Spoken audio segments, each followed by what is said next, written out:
mahasiswi Prodi D3 Kebidanan, Stikes Pasapua Ambon. Apa kabar semuanya hari ini? Semoga selalu baik dan tetap dalam keadaan sehat. Di kesempatan ini, kami akan menampilkan video penyuluhan gizi kepada ibu hamil trimester pertama, kedua, dan ketiga. Namun, sebelum kami melanjutkan videonya, terlebih dahulu kami akan memperkenalkan diri kami dan peran kami masing-masing di video ini. Kenalkan, nama saya Kira Selayoe dengan NIM 1911002. Di sini saya berperan sebagai seorang bidan. Terima kasih. Perkenalkan, nama saya Elselina Santi Tanudi dengan NIM B1911011. Di sini saya akan berperan sebagai ibu hamil trimester pertama. Terima kasih. Perkenalkan, nama saya Abartina Fatotna, NIM B1911003. Di sini saya berperan sebagai ibu hamil trimester kedua. Terima kasih.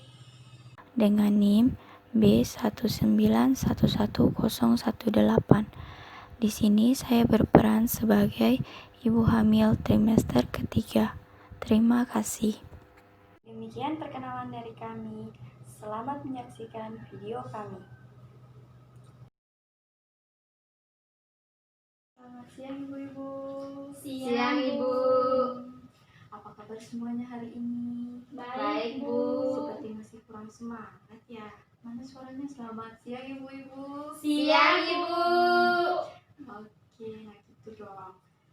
Di hari ini saya diminta sama ketua RT di sini untuk menyampaikan penyuluhan kepada beberapa ibu hamil di sini mengenai gizi pada ibu hamil ya. Namun sebelum kita lanjut, katanya ada sebelum saya kesini, saya dihubungi. Katanya ada ibu yang ingin bergabung bersama kita di sini, namun beliau tinggalnya agak jauh dan juga kehamilan beliau kan sudah memasuki kalau tidak salah trimester ketiga ya. Jadi beliau agak was-was untuk keluar. Maklumlah keadaan sekarang kan lagi wabah, jadi beliau mungkin masih was-was ya. Jadi kita akan menghubungkan beliau karena beliau juga meminta untuk mau mengikuti penyuluhan ini. Jadi kita akan menghubungkan beliau dengan secara online. Jadi saya minta waktunya sebentar ya untuk menghubungkan beliau dengan kita di sini. Iya, Ibu. Oke.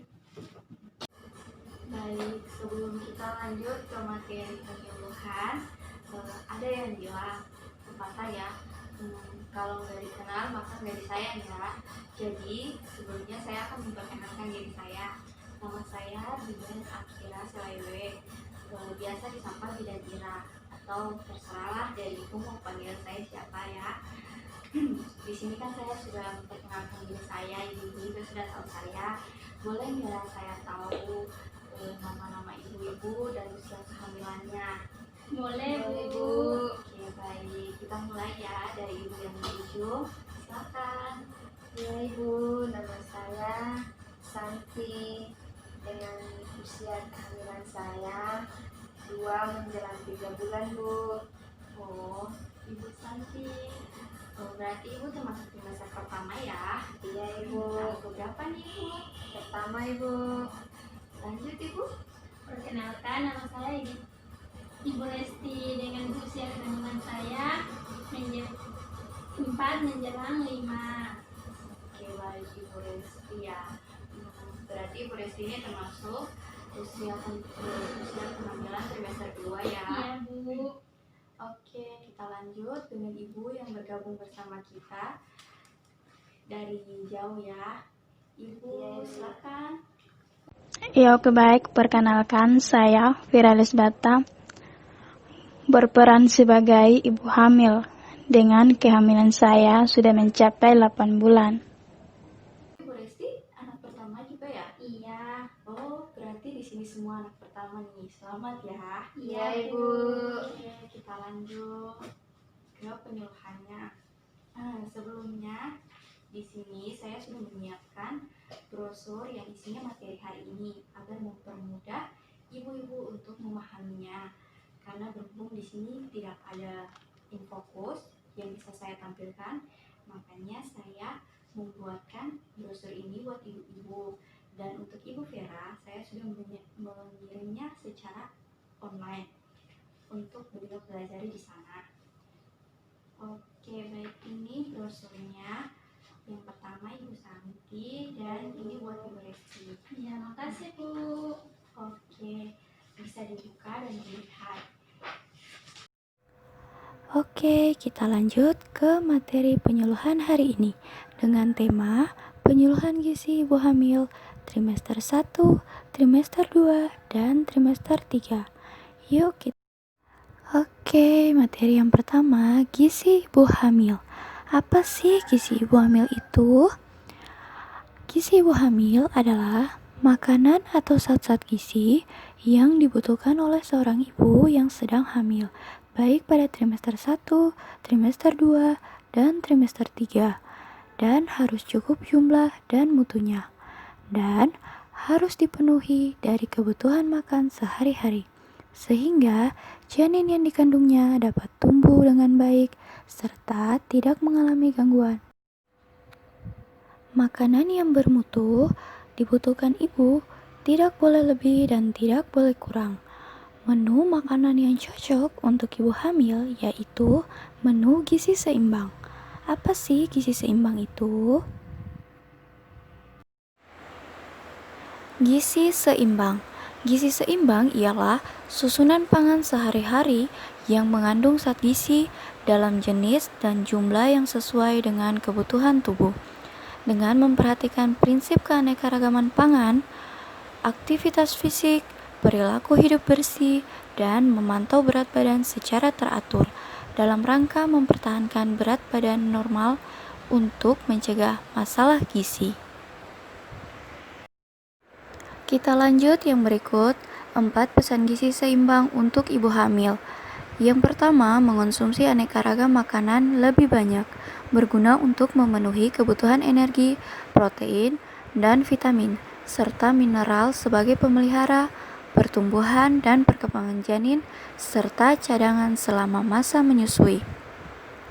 Yang kedua, membatasi makan makanan yang mengandung garam tinggi untuk mencegah hipertensi, karena akan meningkatkan risiko kematian janin, terlepasnya plasenta, serta gangguan pertumbuhan. Yang ketiga, minum air putih lebih banyak untuk mendukung sirkulasi janin, produksi cairan amnion, dan meningkatnya volume darah, mengatur keseimbangan asam basa tubuh, dan mengatur suhu tubuh. Asupan air minum ibu hamil sekitar 2-3 liter per hari, atau setara dengan 8-12 gelas sehari.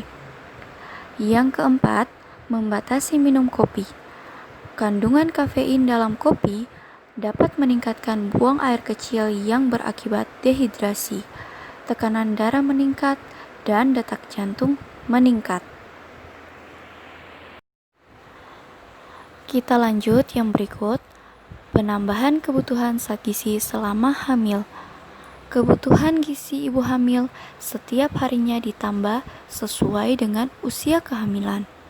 Hal ini dikarenakan adanya perkembangan dan pertumbuhan janin. Berikut ini telah saya sediakan tabel jumlah penambahan yang harus dipenuhi selama masa kehamilan. Silakan disimak ya. Kita lanjut. Zat gizi yang diperlukan ibu selama masa kehamilan sesuai dengan usia kandungan atau trimester. Di sini sudah saya sediakan tabel zat gizi beserta fungsi dan bahan makanan yang menghasilkan zat gizi tersebut sesuai dengan usia kandungan atau trimester. Nah, kita lanjut. Untuk trimester pertama, ada 4 zat gizi yang diperlukan. Yang pertama, asam folat yang berfungsi untuk pembentukan sistem saraf pusat termasuk otak. Yang kedua, asam lemak tak jenuh. Fungsinya untuk tumbuh kembang sistem saraf pusat dan otak. Yang ketiga, vitamin B12 yang berfungsi untuk perkembangan sel janin. Dan yang keempat, vitamin D untuk membantu menyerap kalsium dan mineral atau zat penting yang diperlukan oleh tubuh di dalam darah. Lanjut lagi, untuk trimester kedua ada 3 zat gizi yang diperlukan, yaitu yang pertama vitamin A yang berfungsi untuk proses metabolisme, pembentukan tulang, sistem saraf. Yang kedua, kalsium atau Ca yang berfungsi untuk pembentukan tulang dan gigi janin dan ibu. Yang ketiga, zat besi atau Fe yang berfungsi untuk membentuk sel darah merah, mengangkut oksigen ke seluruh tubuh dan janin. Yang berikut trimester ketiga. Pada trimester ketiga, ada 5 zat gizi yang diperlukan. Yang pertama, vitamin B6 yang berfungsi untuk membantu proses sistem saraf. Yang kedua, serat yang berfungsi untuk memperlancar buang air besar atau mengatasi sembelit. Yang ketiga, vitamin C yang berfungsi untuk membantu penyerapan zat besi dan antioksidan. Yang keempat, zinc atau Zn berfungsi untuk membantu proses metabolisme dan kekebalan tubuh. Dan yang berikut, yang kelima, yodium yang berfungsi untuk mengatur suhu tubuh, membentuk sel darah merah, serta fungsi otot dan saraf. Kita lanjut lagi yang berikut, bahan makanan yang harus dibatasi dan dihindari oleh ibu hamil. Yang pertama, menghindari makanan yang diawetkan karena biasanya mengandung bahan tambahan makanan yang kurang aman. Yang kedua, menghindari daging, telur, ikan yang dimasak kurang matang karena mengandung kuman yang berbahaya untuk janin. Yang ketiga, membatasi kopi dan coklat karena di dalamnya terdapat kandungan kafein yang dapat meningkatkan tekanan darah.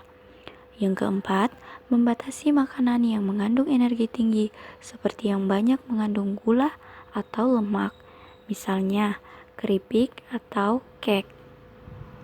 Yang kelima, membatasi makanan yang mengandung gas, contohnya buah nangka, baik matang maupun mentah, sayur kol, dan ubi jalar, karena dapat menyebabkan keluhan nyeri ulu hati pada ibu hamil. Dan yang keenam, membatasi konsumsi minuman ringan atau soft drink karena mengandung energi tinggi yang berakibat pada berat badan ibu hamil meningkat berlebihan dan bayi lahir besar. Untuk mempermudah ibu-ibu dalam menuangkan menu seimbang pada menu makanan sehari-hari, yuk kita simak sama-sama gambar berikut ini. Ini adalah gambar isi piringku untuk ibu hamil. Isi piringku ini terdiri dari yang pertama, makanan pokok yang mengandung karbohidrat. Karbohidrat memberikan tenaga bagi tubuh untuk melakukan kegiatan atau aktivitas. Contoh makanan yang terdapat karbohidrat adalah beras, jagung, umbi-umbian, dan sagu. Isi piringku yang kedua, lauk pauk yang mengandung protein. Protein dibutuhkan untuk membangun dan memelihara sel dan jaringan tubuh. Contoh protein hewani. Contoh protein hewani ini terdapat pada ikan, daging ayam, dan daging sapi. Dan untuk protein nabati, contohnya terdapat pada kacang-kacangan, tempe, dan tahu. Nah, protein nabati ini seperti tempe dan tahu mengandung serat dan antioksidan yang melindungi tubuh dari kerusakan. Nah, isi piringku yang ketiga, buah-buahan yang mengandung vitamin dan mineral. Contohnya, buah pepaya, buah jeruk, dan buah semangka. Isi piringku yang keempat, sayuran yang mengandung vitamin dan mineral. vitamin dan mineral yang berfungsi menjalankan proses pengaturan metabolisme tubuh. Contoh, sayur bayam, sayur kangkung, dan wortel. Nah, isi piringku yang kelima, ibu hamil diwajibkan minum 1 tablet tambah darah setiap hari selama kehamilan. Dan isi piringku yang terakhir itu, selain ibu hamil juga mengonsumsi makanan yang telah disebutkan di atas, ibu hamil wajib mengonsumsi banyak air putih. Paling tidak 8-12 gelas per hari ya. Nah, mungkin itu saja materi yang saya sampaikan. Banyak yang sudah saya tuangkan ke dalam brosurnya agar ibu-ibu lebih memahami, karena keterbatasan waktu kita. Jadi saya memilih untuk lebih membuat brosur. Dan Ibu, saya mau bertanya. boleh silakan. Saya ini hamil anak pertama dengan trimester kedua. Di situ saya agak susah tidur. Nafsu makan saya kurang. Saya sering merasa lemas. Apakah itu normal bagi ibu hamil? Bagaimana cara mengatasinya? Terima kasih, Bu. Nah, untuk pertanyaan yang pasti, ya. Pertanyaan yang pertama, apakah normal untuk ibu hamil merasakan agak susah tidur, nafsu makan berkurang, dan sering merasa lemas? Bagaimanakah cara mengatasinya? Kita lanjut ke penjelasan. Yang pertama, iya, normal saja dan itu umum dirasakan oleh ibu hamil. Biasanya terjadi pada awal kehamilan atau setelah trimester pertama, dan gejalanya akan berkurang ketika memasuki trimester kedua dan ketiga. Selanjutnya, walau normal, namun jika sudah sangat parah, itu akan berakibat buruk pada ibu dan janin. Bagaimana sih cara mengatasinya? Cara mengatasinya ada beberapa. Yang pertama, ibu dapat membuat jadwal bangun dan tidur pada waktu yang sama setiap hari untuk menyesuaikan kecukupan waktu istirahat ibu. Misalnya pada malam hari ibu susah tidur, maka buatlah waktu untuk beristirahat atau tidur pada siang hari. Yang kedua, kurangi pekerjaan yang berat-berat. Yang ketiga, cobalah untuk tetap tenang dan berpikir positif. Yang keempat, jika ibu kurang nafsu makan, ibu boleh menerapkan cara makan dengan porsi sedikit namun sering, dengan tetap menerapkan dan mempertahankan menu makanan gizi seimbang. Dan yang kelima, jangan lupa untuk mengonsumsi tablet tambah darah.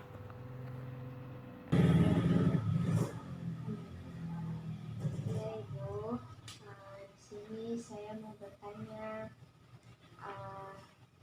apakah kekurangan gizi mempunyai efek atau fatal untuk kami ibu hamil? Iya, sangat. Kita lanjut ke pertanyaan yang kedua. Apakah kekurangan gizi mempunyai akibat yang fatal? Kita lanjut pada penjelasan. Iya, akibatnya sangat fatal karena ibu hamil yang kekurangan gizi akan rentan terserang penyakit dan juga memberikan dampak buruk bagi kesehatan dan pertumbuhan janin. Kekurangan gizi selama kehamilan akan meningkatkan risiko antara lain, yang pertama, keguguran atau juga bayi lahir dalam keadaan meninggal. Yang kedua, bayi lahir prematur. Kurangnya perkembangan beberapa organ yang menyebabkan bayi lahir dalam keadaan cacat. Yang ketiga, anemia. Dan yang keempat, zat gizi dalam ASI akan berkurang. Dan yang kelima, gangguan akibat kekurangan yodium atau GAKI. Apa saja sih tanda-tanda gizi kurang pada ibu hamil? Tanda-tandanya antara lain, ibu akan merasa lemah dan lesu, pucat, pusing, penambahan berat badan sedikit atau rendah, dan pandangan berkunang-kunang. Nah, pertanyaan saya di sini, kebutuhan gizi ini apakah tepat penting untuk dilanjutkan setelah proses kita melahirkan? Kita lanjut pada pertanyaan yang ketiga. Apakah kebutuhan gizi tetap penting untuk kita lanjutkan walau setelah proses melahirkan? Kita masuk pada penjelasan.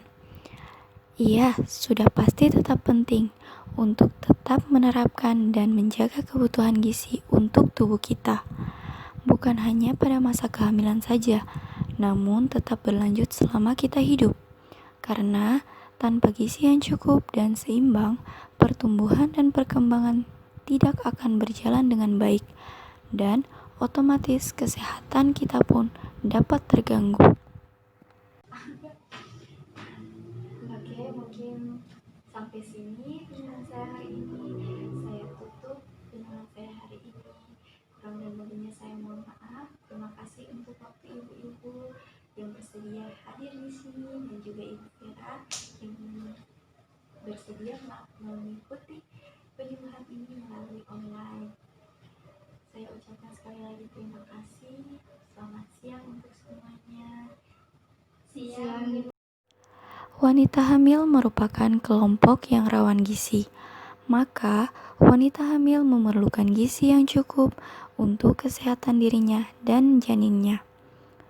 Tetaplah menerapkan menu makanan gizi seimbang untuk mencukupi kebutuhan gizi agar terhindar dari berbagai macam gangguan kesehatan. Tetaplah menjaga kebersihan diri dan rajinlah mencuci tangan. Dan jangan lupa untuk berdoa dan bersyukur. Terima kasih telah menyaksikan video kami. Semoga apa yang kami sampaikan dapat bermanfaat bagi kita semua.